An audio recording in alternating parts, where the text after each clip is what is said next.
do I even start? 32 points, 9 assists, 8 rebounds, 2 blocks, 7 threes, 11 for 20 in only 31 minutes of basketball. The Indiana Fever say, come on, New York. Come on. Somebody's got to give you this first L, and I guess it's going to be us. The New York Liberty were supposed to be unstoppable. 9 straight wins, a defense that crushed souls, a roster stacked with all-stars, playing like they were from another planet. Then came June 14th, the night Caitlin Clark erased their perfect season in 38 seconds of pure basketball annihilation. First half, Caitlin Clark hit 3 logo bombs, by the way. 3 logo bombs in 38 seconds. This was the Caitlin Clark we all said, oh, she's different. Clark didn't just return from injury, she detonated, dropping 30 points, 8 rebounds, 9 assists, and 7 three-dunkers, while shattering 8 WNBA records. The Liberty's aura of invincibility, gone. The Fever's rise as a title threat, real. And the league, officially on notice. Caitlin Clark back, and a huge win for Indiana as they take it. 102 return performance from Caitlin Clark to 32 points. But here's what nobody's talking about. This wasn't just about Clark. While the superstar went supernova, her teammates delivered career-defining performances, exposing the Liberty's flaws in ways no other team has. Lexi Hull shot lights out, Aaliyah Boston dominated the paint. Kelsey Mitchell silenced doubters with clutch buckets. Averaging just under 10 points per game. This was a systemic dismantling, proof that Indiana isn't just a one-and-woman show, they're a championship-caliber machine. So how did the Fever crack the Liberty's code? Why did New York's defense, the same one that suffocated MVP candidates, look helpless against Clark's audacious deep threes? And most importantly, does this mean the Liberty's dynasty is already crumbling? She sat on the sidelines, she watched this team play, and she was just counting her days until she made her return. I thought it was going to be against the Connecticut Sun, but this is... One thing's certain. The WNBA power structure just shifted. Dramatically. If you thought Clark's rookie year was impressive, this performance was a statement. One that'll echo all season. The Liberty were the gold standard. Now, they've got answers to find. And the Fever? They're coming for everything. Stay tuned, because we're breaking down every record, every game, changing play, and every reason this win changes everything. Want more explosive WNBA coverage? Smash that like button, subscribe, and turn on notifications. You won't want to miss what's next. The 38-second avalanche. How Clark obliterated the Liberty's defense. She had made 7 in a row over her last 2. Nicely done. Side to Mitchell. Those 2. The Liberty knew Caitlin Clark was dangerous. They prepared for her. They studied her film, drilled closeouts, and schemed to take away her signature logo threes. None of it mattered. In just 38 seconds, Clark unleashed a shooting display so ruthless, so unfair, that New York's defenders could only watch in horror. First, a 34-foot casually drained like a free throw, then a 31-foot bomb off the crossover, then another deep three, this time with 2 hands in her face. 9 points, 3 shots, 0 mercy. By the time the Liberty called timeout, the game was already slipping away, and Clark was just getting started. Cunningham is play, but they've got Caitlin. What made this explosion so devastating wasn't just the points, it was the psychological warfare. The Liberty's defense thrives on intimidation. They expect players to hesitate, to second guess. But Clark, she didn't just take those shots, she demanded them. And with each swish, you could see New York's confidence crack. Breanna Stewart, the reigning Finals MVP, smiled in disbelief. Sabrina Ionescu shook her head. Even the Liberty's bench looked shell-shocked. This wasn't just hot shooting. This was a superstar rewriting the rules of engagement. When the bright lights are on, Caitlin Clark is also on. She went off last. And here's the scary part. Clark was only warming up. By halftime, she had 25 points, her highest scoring half ever. The Liberty threw double teams, switched schemes, even tried full court pressure. Nothing worked. Clark wasn't just beating their defense, she was exposing it. By the fourth quarter, New York's players were arguing on the court, frustration boiling over. The Fever didn't just win this game, they broke the Liberty's spirit, and it all started with those 38 seconds of absolute chaos. 2 players with incredible unanswered, then Caitlin again. She's another long three. The record-breaking 9-8 milestones that redefined greatness. Caitlin Clark didn't just have a great game, she redefined historic. By the final buzzer, she'd shattered 8 records, putting herself in the same conversation as WNBA legends in just her second season. Let's start with the most jaw-dropping. She became the first player in league history to record 30-plus points, 8-plus rebounds, 9-plus assists, and 7-plus threes in a single game. Not Diana Taurasi, not Maya Moore, not even Candace Parker. Only Clark. And if that wasn't enough, she also... The game where she had 3 3-pointers in 38 seconds. And these weren't just regular old 3-pointers. These were her signature logo threes from feet behind the 3-point. Candace Parker for most May 5th 30 games by a player in their first 2 seasons, 3 and counting. Became the 4th fastest player ever to reach 850 career points, just 45 games. Faster than Simone Augustus. Set a new career high for threes in a game, 7, including 4 from 30-plus feet. Averaging just under 10 points per game on the season. She curls around and hits it. But here's what's really insane. Clark's 9 points in 38 seconds wasn't just a personal highlight. It was a WNBA first. No player had ever scored that quickly from that deep against a defense that elite. The Liberty weren't some lottery team. They were the best defensive squad in the league, allowing the fewest points per game, and Clark treated them like practice cones. 3 games. She had made 7 in a row over her last. Inside to Mitchell. Those 2. This performance wasn't just a breakout. It was a legacy game. Legends are defined by how they play against other legends, and on this night, Clark didn't just outplay Breanna Stewart and Sabrina Ionescu, she eclipsed them. The stats don't lie. She's already one of the most dominant forces in WNBA history. And she's just getting started. The Liberty's crisis. What went wrong for the defending champs? Hi, Coach. How you doing? Good. With Indiana likely to be energized by Caitlin Clark's return and the home crowd, what's your message to the team about kind of like managing momentum swings early in the game, especially without Leo and JJ? Yeah, look, I think we just have to be really intentional and execute the scout to the best of our ability, but use our experience. The New York Liberty didn't just lose, they got exposed. For the first time all season, their defense looked lost. Their offense stalled, their chemistry sputtered, and worst of all, they had no answers. So what went wrong? Let's break it down. Or Jonquel Jones had a great game win against Chicago, and it didn't take. See right away with the on-ball screening action. First, their defensive scheme failed spectacularly. The Liberty bet that Clark wouldn't dare take those deep threes against their elite closeouts. They were wrong. Clark didn't just shoot over them, she launched from distances that broke their game plan. By the third quarter, New York's defenders were caught in no man's land.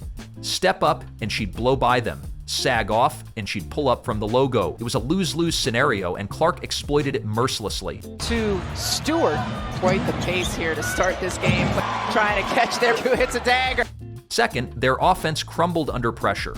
The Fever's defense, often criticized as their weak link, played with unreal intensity. They switched seamlessly, contested every shot, and most importantly, forced Stewart and Ionescu into tough looks. Stewart shot just 6 of 17. Ionescu turned the ball over 5 times.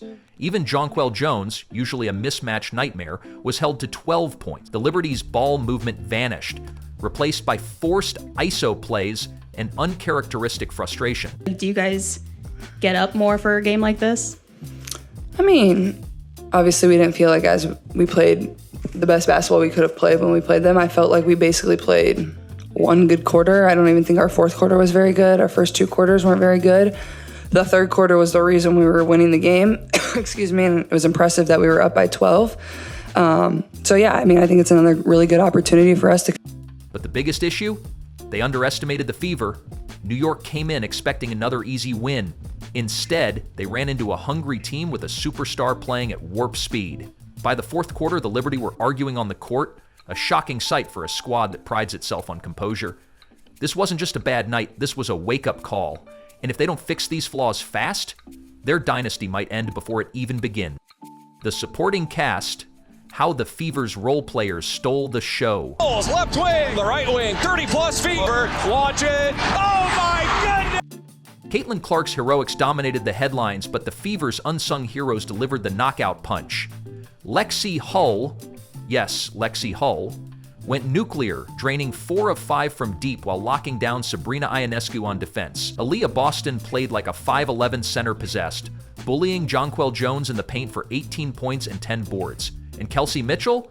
She torched New York for 22 points, including back-to-back daggers when the Liberty threatened a comeback. This wasn't just Clark's night, it was a full-team demolition. She is back. Caitlin Clark will indeed be playing today. Missed the last 5 games with a strained quad, taking on the Liberty off to their best start ever. Sabrina Ionescu and company in this big Commissioner's Cup game as well, and as usual. The Liberty had no counter for Indiana's sudden depth explosion. Every time they adjusted to Clark, another Fever player burned them. Hull's shooting stretched the defense, Boston's playmaking broke their double teams, Mitchell's slashing exploited their overaggression, even reserves like Sydney Colson, 10Ps, 6A6 delivered clutch minutes. The message was clear, this isn't the 2024 Fever anymore. Indiana's roster is deeper, tougher, and way more dangerous. Averaging just under 10 points per game coming in. Mitchell curls around and hits it. And that's what makes this win so terrifying for the rest of the league. If Clark alone drops 30, you can game plan for that. But when 4 players go off simultaneously, that's championship basketball. The Liberty pride themselves on defensive versatility, but the Fever out-versatiled them. Every mismatch was exploited, every defensive gamble punished. This wasn't luck, it was a masterclass in team execution. And if Indiana keeps this up, the East just got very interesting. The X factor no one saw coming, Fever's defense wins the game. Shot off. Behind the play, but they mark to fire. Let's be real, nobody expected the Fever's defense to be the difference maker. But while Clark's offense stole the show, Indiana's shockingly physical defense broke New York's rhythm. The Liberty, who averaged 92 PPG, were held to 88 on 39% shooting. How? The Fever flipped the script with 3 brutal adjustments. They bodied Stewart relentlessly. Double teams came hard, forcing her into 6 of 17 shooting. They disrupted Ionescu's flow. Physical closeouts on her threes led to 1 of 6 from deep. They owned the glass. Out-rebounded NY 42-36, including 11 offensive boards for extra possession. Shot off. Behind the play, but they've got Caitlin. The Liberty's offense thrives on rhythm, and Indiana suffocated it. Every cut was contested, every pass was harassed, even simple handoffs became battles. By the fourth quarter, New York Stars were gassed and frustrated, settling for contested jumpers instead of their usual surgical ball movement. Kicked by Cloud, so a mistake defensively by Kent. Here's the wild part. The Fever did this without their best defender, Erica Wheeler, out injured. If they can lock down the Liberty with a patchwork rotation, what does that mean for lesser teams? Indiana's defense was supposed to be their Achilles heel. After this game, it might be their secret weapon. The viral moments, plays that broke the internet. In front of me, you're going to pick up Kate. Watch these two. It's like a drill. Like they're the only ones on the floor. In for good measure, fighting around, getting fisted. Became personal between then. Caitlin finds herself. This game wasn't just historic. It was a highlight factory. These are the plays that broke Twitter, TikTok, and every basketball forum alive. The logo bomb heard round the world. The Clark's 34-foot galley on the Clark's 34-foot deck broke the Liberty's spirit early. The shot was so deep, the camera operator missed the release. The shameless sham god Clark hit Ionescu with a filthy crossover before stepping back into a 3. The Liberty bench's collective gasp went viral instantly.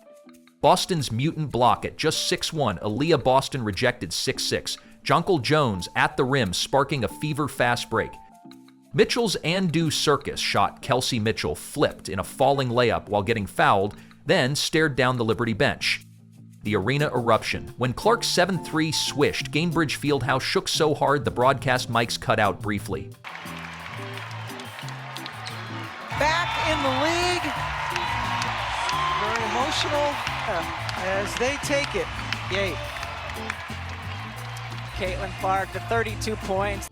These weren't just highlights. They were cultural moments.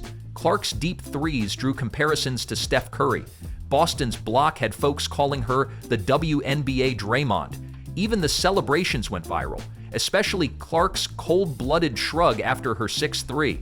The WNBA hasn't seen this level of must-watch theater since, well, ever. The Fever's future, are they legit title contenders? Last 3 games, she had made 7-2. Get it inside to Mitchell. Let's be clear, one win doesn't make a dynasty, but the Fever just proved they can hang with the best and beat them convincingly. Here's why this might be the start of something special. Clark's ascension, she's not just a scorer anymore. Her playmaking, 9 HL and defense, 3 STL, are rapidly improving. Boston's breakout, averaging October 4th, 18 over her last 5 games. She's becoming the two-way force Indiana desperately needed. Elite shot-making, the Fever shot 48% from 3 against the league's best defense. That's sustainable with this roster. The biggest takeaway, they're learning fast. Earlier this season, the Fever would have folded after the Liberty's 11 start. Now, they punched back harder. That's growth. That's maturity. And in a league where margins are razor thin, that's what separates playoff teams from champions. The aftermath. What's next for the Fever and Liberty? Well, Stewie, you said that you want to be a great player. With 10 seconds left, you stepped to the line to make it a 2-possession game. How were you processing that moment to win this title? Oh my God, Holly. This is incredible. I think that, I missed it earlier in the series and I knew I was going to make it and I knew I was going to make it. The Liberty's perfect season is over, the Fever's championship hopes are real, and the WNBA, it just got a whole lot more interesting. So what's next for New York, soul-searching? They're still the most talented team in the league, but talent alone doesn't win titles. They need to adjust, faster closeouts, better ball movement, more composure under fire. If they don't, teams will copy the Fever's blueprint, and their road to a repeat gets much harder.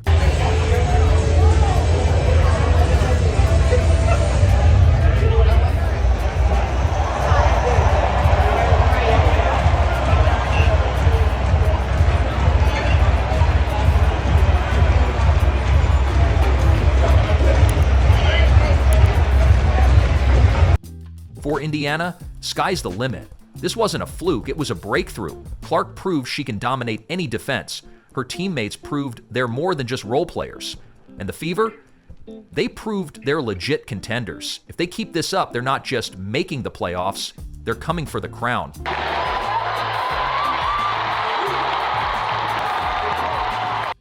One thing's certain, June 14th changed everything. The Liberty are no longer invincible. The Fever are no longer underdogs. And Caitlin Clark, she's not just a star, she's the future of the WNBA. Agree? Disagree? Drop your hot take in the comments. And don't forget to like, share, and subscribe for more game-breaking analysis.